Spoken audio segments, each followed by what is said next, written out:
I'm Robert Lynch, part owner of Tri-L Manufacturing. It's a business that was started with my dad, my brother, my mother in 1979, and we started building farm equipment for a few neighbors and then branched out to a few stores and then just kept growing from there. Well, Dad was a problem solver at Lily Tulip. He was an engineer, and anytime there was a problem, he was always able to figure out an efficient way to address it.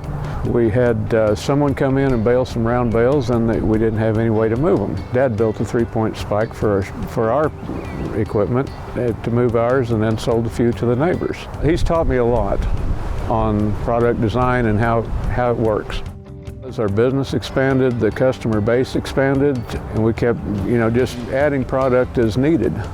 We cover 4 states relatively close, but we cover border to border, I guess you could say.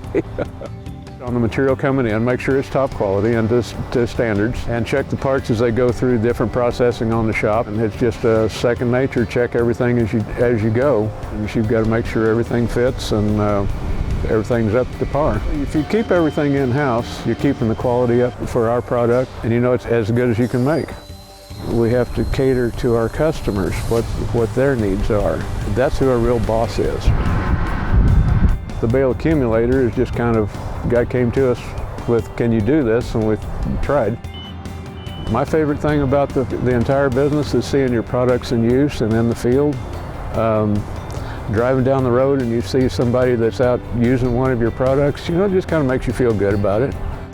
We've got another generation coming on that will take it on. With our son-in-law and daughter involved in it now, hopefully they'll be taking it to the next level.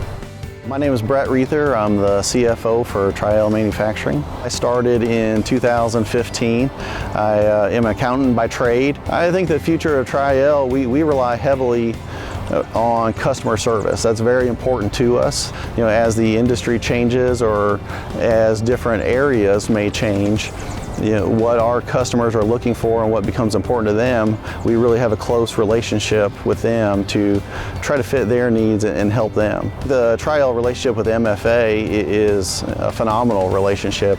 We get really excited about the buyers markets every year. And you see every type of farm in MFA. You see the beef farms, you see the big grain farms, and they're such a diverse customer. With MFA, even as big as they are, it's still like you're working with an individual. We've been in business for 40 years, and MFA's been a part of our business for 20. So I feel like they're very important to our company, and I hope we are to them too.